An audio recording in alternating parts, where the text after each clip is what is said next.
আগে ময়রা দেখো, মরার আগে ময়রা দেখো। এখন মরার আগে কেউ মরতে পারবে গো বাপ? মরার আগে কেউ মরবে না। আর মরে গেলে তো সে আর জিন্দা হবে না, মরে গেলে শেষই হয়ে গেল, আর ও জিন্দা হবে না। তো বলছে মরার আগে ময়রা দেখো। তো মরার আগে কেমন করে মরবো? তো বাবাজি আপনাদের এই গ্রামটার নাম কি গো? আকাইপুর কোথায়? তো আকাইপুরের জমিনে কথার কথা এটা বলছি বাবাজি। আকাইপুরের জমিনে এক মুড়ল বা এক ধনী ব্যক্তি, টাকাওয়ালা ব্যক্তি, ওই ব্যক্তি বলছে আমার যা আছে, প্রত্যেক দিন বৈকাল বেলা টাইমে বাইরে, আপনার বাড়ির বাইরে আঙ্গিনাতে একটা চেয়ার নিয়ে পায়ের উপরে পা তুলে দিয়ে বলে আমার যা আছে আর কারো নাই, আমার যা আছে আর কারো নাই। তখন এই ব্যক্তিটা যখন ওরকম গরগর, একটা ভাই আছে, সে আবার মৌলবি, ছোট ভাই। তখন মৌলবি সাহেব বলছে ভাই তুই প্রত্যেক দিন এই গৌরব করো যে আমার যা আছে আর কারো নাই। আমি চিন্তা করে দেখেছি যে তোমার এই দুনিয়াতে কিচ্ছু নাই, তোমার এই দুনিয়াতে কিচ্ছু নাই। তখন বাবাজি এই টাকাওয়ালা ব্যক্তি, ধনী ব্যক্তি বলছে আরে তোকে আমি টাকা খরচ করে মৌলবি বানাইলাম না, ব্যাককল বানাইলাম? আরে আমার ঘরে যা যতগুলা পাট আছে এই গোটা গোটা গোটা আকাইপুরের গ্রামের ভিতরে এতগুলা পাট সবার মিলে হবে? আবার পুকুরে যা মাছ আছে এই গোটা আকাইপুরের মানুষের এত টাকা হবে, টাকা হবে আমার মাছগুলা কেনার মতন? তখন মৌলভী সাহেব বলছে বড় ভাই আমাকে ব্যাককল বলল, ঠিক আছে সুযোগ পাইলে বড় ভাইকে একদিন বুঝাবো। দুই ভাইয়ে বাবাজি চলে গেছে মাঠে বেড়াতে, মাঠের চাষ দেখতে, আবাদ দেখতে। যাওয়ার পরে মৌলভী সাহেব বলছে বড় ভাই একটা কথা বলবো, মানবা? তো বলে মৌলভী সাহেব মানুষ তুই বল, মানবো। তো তুমি এই জায়গাতে শুয়ে পড়বা, আমি তোমার শরীরের ওপর দিয়ে একটা চাদর দিয়ে দিব, আর আমি তোমার পাশে বসে কান্না শুরু করব, আমার বড় ভাইকে সাপে কেটেছে গো, তোমরা কে কোথায় আছো দৌড়ে এসো, আমার ভাই মরে গেছে গো, আমি বাবু কান্না করব। তো তখন বড় ভাই বলছে এতে কি হবে? বলে কি হবে সেটা পরে বোঝা যাবে, পরে দেখা যাবে, তুমি আমার কথাটা মানবা কিনা সেটা বলো। তো বলছে ঠিক আছে মানবো। তো আমি যতক্ষণ তোমাকে উঠতে না বলবো ততক্ষণ পর্যন্ত তুমি যেন নড়া চড়া কিচ্ছু করবা না। মৌলভী সাহেব চিন্তা করছে আমাকে তো বলেছে ব্যাককল, এই ব্যাককল বলার শিক্ষা ভালো করি দিব, দাঁড়া। এবার বাবাজি শুয়ে আছে, মৌলভী সাহেব কান্না শুরু করেছে, হায় হায় ধরেন গো আমার ভাইকে সাপে কেটেছে গো, আমার ভাই মরে গেছে। মৌলভী সাহেব কাঁদছে, এখন কে না বিশ্বাস করবে? সবাই দৌড়াতে আরম্ভ করেছে। এবার দৌড়িয়ে যায় বাবাজি বড় বেটা চাকরিজীবী মানুষ, চাকরি করা মানুষ ছুটে এসেছে। ছুটে এসে বাবাজি বড় বেটা এসে বলছে চাচা গো আমার আব্বার একটু মুখখান দেখাও, শেষ বেলা আমার আব্বা যারা একটু মুখটা দেখি। মৌলভী সাহেব চিন্তা করেছে আমি তো এই কাজ করেছি, যদি মুখের চাদরটা সরিয়ে দিই আর যদি আমার বড় ভাই একবার তাকিয়ে ফেলে তাহলে তো ধরা পড়ে যাবো। তখন মৌলভী সাহেব বলছে বেটা রে ওরে ভাতিজা, তোমার আব্বাকে এমন সাপে কামড়ায় আছে, তোমার আব্বার শরীরে যে হাত লাগাবে তার শরীরেই বিষ লেগে যাবে। বড় বেটা বলছে ভাই চাচা গো তাহলে দেখার কোনো প্রয়োজন না, ঢাইকা রাখে। দেখতে রাজি না। বাপ শুনছে না গো? শুনছে। বাবাজি আমার সোনা মানিকেরা, দেখবেন আমাদের সমাজে যারা বৃদ্ধ মানুষ হয়ে গেছে, সাদা দাড়ি হয়ে গেছে, এই বাবজি গুলা বেশি কথা বলে না, কিন্তু একটা কথা যা বলে কাজে লেগে যায়। একটা বৃদ্ধ মানুষ বলছে সাপে কাটা রোগী যদি রোজা আনতে পারো, বিষ ছাড়া রোজা যদি আনতে পারো, এই রোজারা বিষ নামাইতে পারলে ভালো হয়ে যাবে। মৌলভী সাহেব চিন্তা করছে ভাইকে হেদায়েতের পথ দেখানোর জন্য এই কাজ করেছি, তাহলে রোজার কাছে আমাকে যেতে হবে। এবার মৌলভী সাহেব রোজার কাছে চলে গেল। রোজাকে গিয়ে বলে রোজা গো আমার বড় ভাই সব সময় বলে আমার যা আছে আর কারো নাই, আমার যা আছে আর কারো নাই, আমার সমান টাকা কারো নাই, আমার সমান সম্পদ কারো নাই, আমার সমান টাকা কারো নাই। আমি আমার ভাইকে বুঝাইতে চাইছি তার যে কিচ্ছু নাই, এটা আমার ভাই বুঝতে চাই না। রোজা গো তাই আমি চালাকি করে এরকম কাজ করেছি, আপনি একটু আমাকে হেল্প করেন, আপনি হেল্প করলে আমার ভাইকে সুন্দরভাবে বুঝায়া দিতে পারবো। বলে কি হেল্প করতে হবে? বলে আপনি যাবেন এইরকম করবেন, করার পরে যা হবে পরে দেখা যাবে। রোজাকে নিয়ে চলে গেছে বাবা। রোজা যাওয়ার পরে বাপ 2-3টা ফু দিয়ে বলছে হায় হায় হায় রে, এই বিছনা মানোর বিছনা। বড় বেটা একটা ডাক দিয়ে বলে রোজা গো, আপনি যা কিছু চাইবেন, যত টাকা চাইবেন, যা কিছু চাইবেন, আপনাকে কিছু কমতি করব না, আপনাকে সব কিছু দেওয়া হবে। একটা বার শুধু আমার আব্বা জানকে বাঁচান। বলে বাবা তুমি কে? বলে ইনি হলেন আমার বাবা, আর ইনার আমি বড় বেটা। বলে বেটা রে, তোমার আব্বাকে বাঁচানো যাবে, তবে একটাই মাত্র যুক্তি আছে, একটাই মাত্র যুক্তি আছে। সেটা কি? বলে তোমার আব্বার পায়ের কাছে তুমি দাঁড়াবা, তোমার আব্বার বিষ নিয়ে গিয়ে আমি তোমার গায়ে মারিব, তুমি মারা যাবা, তোমার আব্বা জান ভালো হয়ে যাবে। রোজা সাহেব বলছে, রোজাকে ডাক দিয়ে বলছে চাচা গো, ও রোজা চাচা একটা কথা শুনেন, পায়ে হাত দিয়ে বলি ঝাড়িয়েন না, ঝাড়িয়েন না। আমার বাপের মৌতের সময় হয়েছে, তাই ওকে সাপে কামড়িয়েছে। আমার যদি জানাজা করার দরকার হয় গো চাচা, জানাজা করেন, আমার অফিসে কাজ আছে। বলেন বাপ শুনছে না? শুনছে না?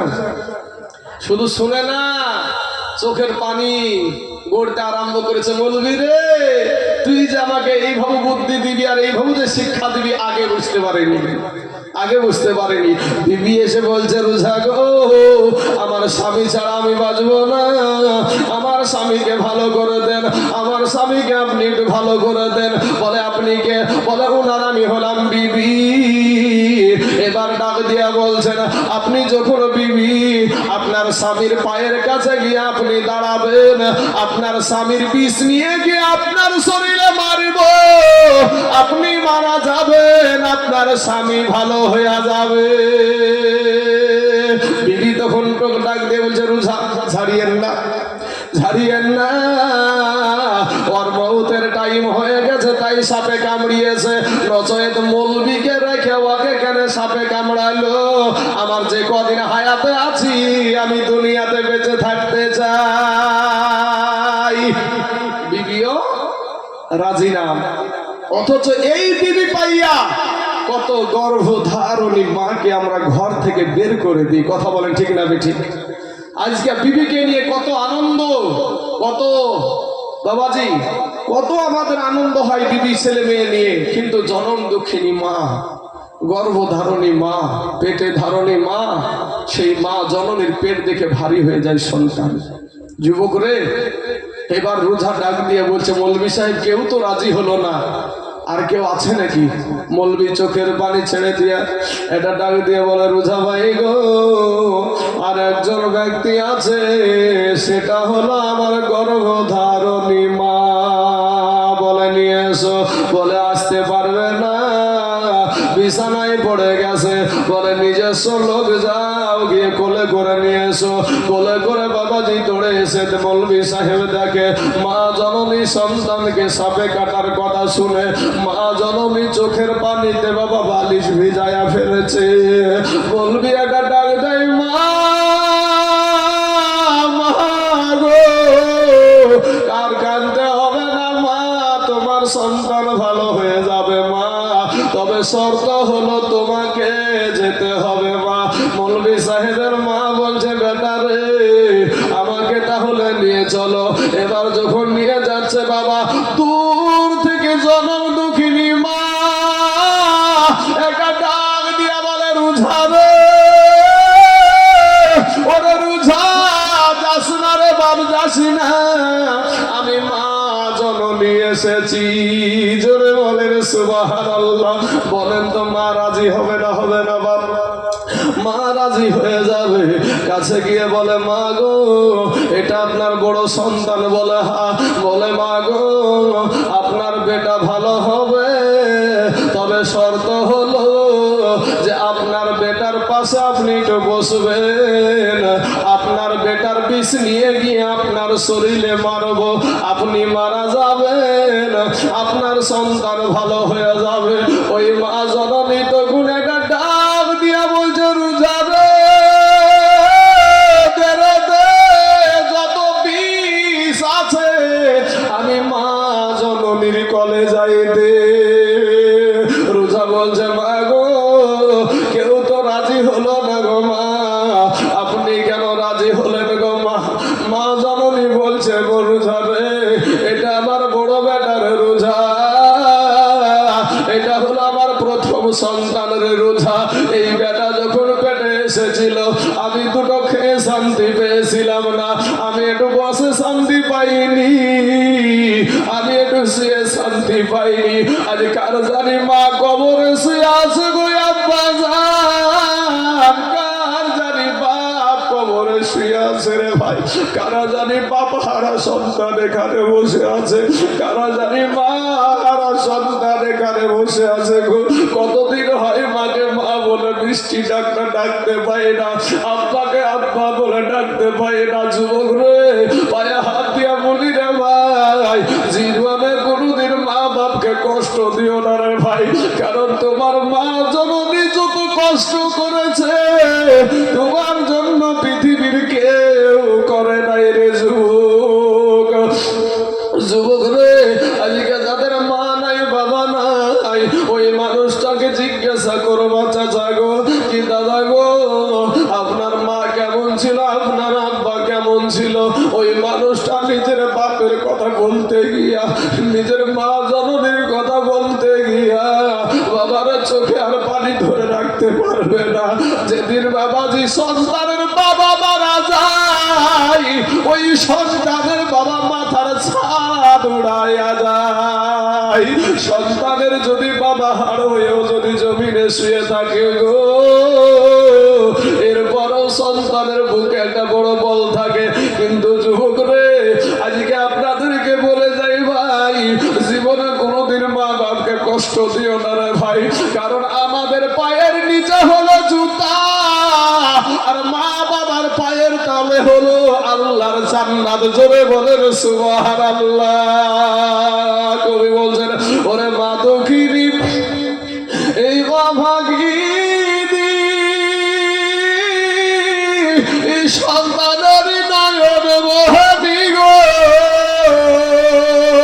ওরে মায়ের কদমের তলে বেহেশতের ঠিকানা, সেই মায়ের তোমরা কেহ দুঃখ দিও না, সেই মায়ের তোমরা কেহ কষ্ট দিও না।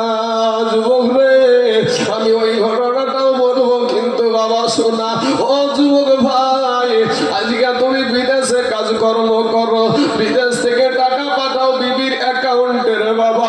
রমজান মাস, এই রমজান মাসে ঈদের আগে তোমার সন্তান নতুন পোশাক কিনলো রে বাবা, তোমার বিবি নতুন পোশাক কিনলো, পোশাক গুলা যখন হাতে করে নিয়ে বাড়িতে প্রবেশ করে, তোমার মা জননী একটা কুঠুরিতে বসে টুকরে টুকরো টুক টুক টুক টুক করে তাকায়, আহারে বেটা, ওরে কলেজের টুকরা নয়নের পারা আমার, পুষমাঘ মাসের শীতের রাইতের বেটা, তোকে আমি ডান পাশে শুয়ে আছিলাম, বাম পাশে শুয়ে আছি, আজ আমি তোর মা, আমার কথা তোর একটা বার মনে পড়লো না।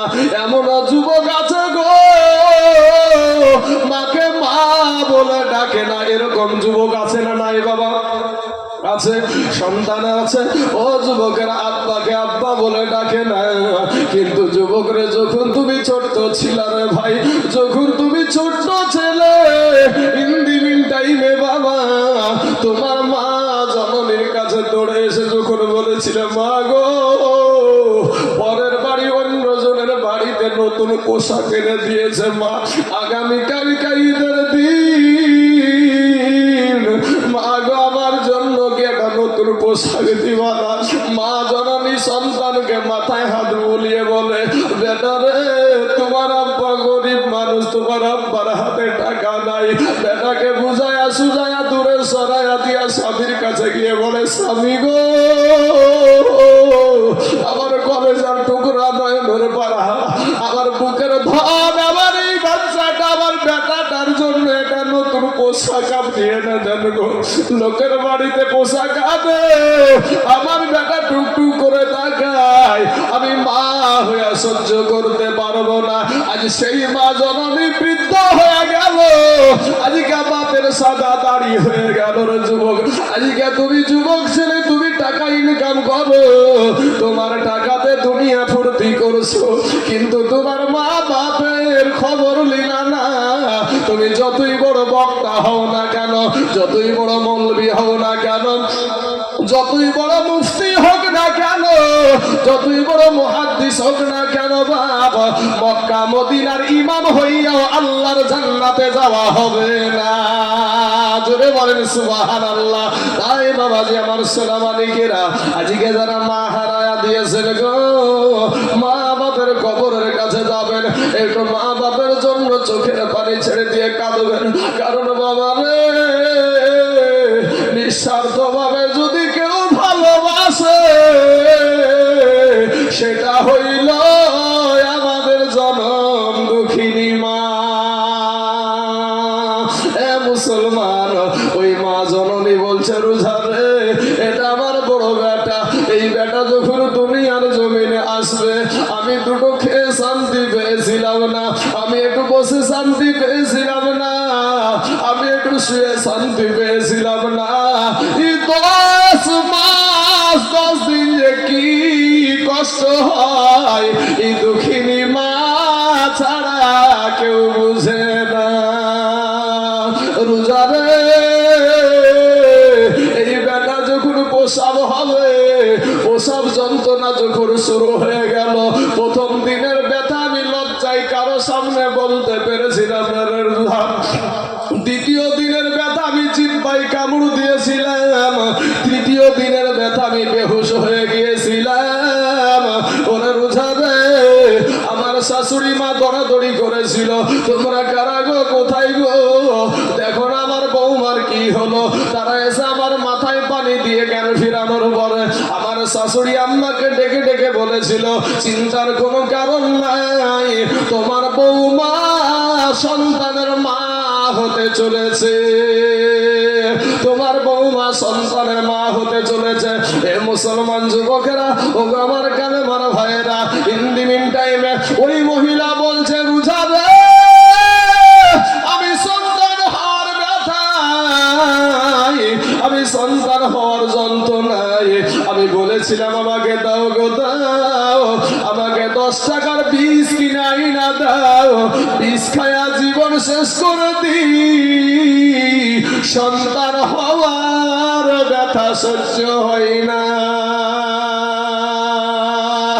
এই কষ্ট করা সন্তান আমার আল্লাহ পাক রব্বুল আলামিন, ও গো মা জননীরা, পর্দার আড়ালে মায়েরা আছে তো নাকি বাবা আছে, মায়েরা আছে, মা খালা গো, ও মা জননী, জীবনে ইসলাম ধর্মে পর্দা করা ফরজ রে মা।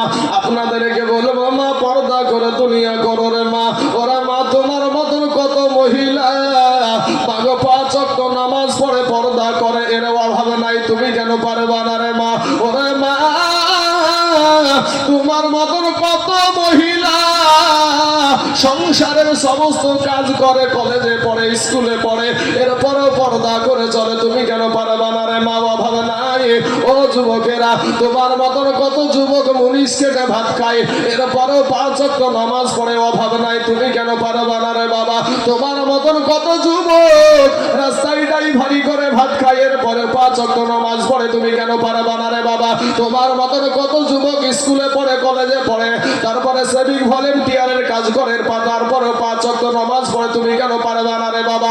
এ কালেমার ভাই, ওগো আমার মা খালারা, শুনে জানা যে রাতের বেলা আমার মা, ও মা তুমি ওই একজন মা, আপনাদের ইমাম সাহেবের মা, ও মা তুমি ওই একজন মা, মাগো খাজা মাইনুদ্দিন চিশতি রহমতুল্লাহ আলাইহির মা, ও মা তুমি ওই একজন মা। ওগো মা, তুমি না সাহাবীদের মা, নবীদের মা, মা গো তোমাদেরকে ইসলাম ধর্মে যতটা সম্মান দেওয়া হয়েছে পৃথিবীর জমিনে কোন ধর্মতে এত সম্মান দেওয়া হয় নাই। চিৎকার মেরে বলেন না সুবহানাল্লাহ। নারীরা হলো আমাদের মায়ের জাত, কথা বলেন ঠিক না ঠিক? নারীরা মায়ের জাত, আমাদের পায়ের তলে জুতো, আর নারীদের পায়ের তলে হলো আল্লাহর জান্নাত। জোরে বলেন সুবহানাল্লাহ। অথচ সেই মা খালারা আজকে সেই নবীর আদর্শ, সেই মা ফাতেমার আদর্শ মানতে রাজি না বাবা। আজ তারা মানতে রাজি না। দুনিয়াবি বাবাজি, দুনিয়ার আনন্দ উপভোগ, এই দুনিয়াটা মুমিনদের জন্য হলো জাহান্নাম, মুমিনদের জন্য হলো জাহান্নাম, আর কমিনদের জন্য হলো জান্নাত। কমিনদের জন্য হলো জান্নাত। আপনারা শুনেছেন দাজ্জাল আসবে, আসবে না গো চাচা? দাজ্জাল এক চোখ কানায় থাকবে, এক হাতে থাকবে জান্নাত, এক হাতে থাকবে জাহান্নাম। যেখানে যেটা বলবে সেখানে সেটাই হয়ে যাবে, আল্লাহ এই শক্তি দিবে। যেই জমিতে জীবনে কোনোদিন ফসল হয়নি সেই জমিতে বাবাজি ওই দাজ্জাল যখন বলবে এই জমি ফসল দে, তো আগে যা ফসল হতো তার চাইতে 14 ডবল ফসল হবে। এই শক্তি, এই পাওয়ার আমার আল্লাহ দিবে। কিন্তু 40 দিনে এই দাজ্জাল পুরো পৃথিবীটা ঘুরবে, পুরো পৃথিবীটা ঘুরবে। কিন্তু বাবাজি মুমিনের কাছে কোনোদিন কমিন জিততে পারেনি, পারবেও না। কমিন যারা হবে, যারা বাবাজি মুনাফিক হবে, যারা মাস্তানি করবে, তারা দেখবেন কিছুদিন একটু বেড়ে যাবে, কিছুদিন একটু বেড়ে যাবে, কিন্তু ঠিক এক সময়তে ওকে পড়তেই হবে। কারণ সত্য কোনোদিন মিথ্যা দিয়ে চাপা দেওয়া যায় না। আজ আপনি ভাবছেন তা কি করে হয়? না বাবা, কখনো নয়, কখনো নয়। আমার আল্লাহ বলছেন কখনো নয়, হকটাই। কুল জাল হক ওয়া জাহাকাল বাতিল ইন্নাল বাতিলা কানা জাহুকা। সত্য এসেছে, মিথ্যা বিলুপ্ত হবেই। এটার উপরে আমাদেরকে আপনাদেরকে বিশ্বাস রাখতে হবে। এটার উপরে আপনাকে আমাকে বিশ্বাস রাখতে হবে। আমাদের তো বিশ্বাসই হারিয়ে ফেলেছি। আমাদের যে আল্লাহ রব, আমাদের সৃষ্টিকর্তা, তাকে তো সেজদা করতেও জানি না বাবা। সেজদাতে গিয়ে কি বলতে হয় এটাও জানি না, রুকুতে গিয়ে কি বলতে হয় তাও জানি না বাবাজি। আত্তাহিয়াতু জানি তো, দুরূদ শরীফ জানি না, দুরূদ শরীফ জানি তো, দোয়া মাসুরা জানি না, দোয়া মাসুরা জানি তো, দোয়া কুনুত জানি না। এর ভিতরে বাবা যদি 100টা যদি মুসল্লি থাকে, এর ভিতরে বাবাজি 95টি মানুষ দেখবেন ইন্না আতাইনা আর কুল, এর ভিতরে বা 10টা ভুল পড়ে থাকে, এর ভিতরে বা 10টা ভুল পড়ে বাবাজি। শোনা মৌলভী সাহেবকে বল, মৌলভী সাহেব বলছে বড় ভাই এবার উঠো। বড় বেটা তখন বলছে চাচা কি বলছে রে? বড় বেটা তখন বলছে চাচা কি বলছে রে? আমি এখন আমার বাপের সামনে মুখ দেখাবো কি করে? বড় বেটা, আমি এখন আমার বাপের সামনে মুখ দেখাবো কি করে? বড় ভাই তখন উঠে বাবাজি, তখন আর বাবাজি কোনো কথা নাই, শুধু চোখের পানি, অঝর নয়নে পানি ঝরছে। মৌলভীকে ডাক দিয়ে বলে, মৌলভী রে, ওরে মৌলভী, তুই যে আমাকে এইরকম ভাবে বুদ্ধি দিবি, এইভাবে বুঝাবি, এটা আমি আগে জানতাম না।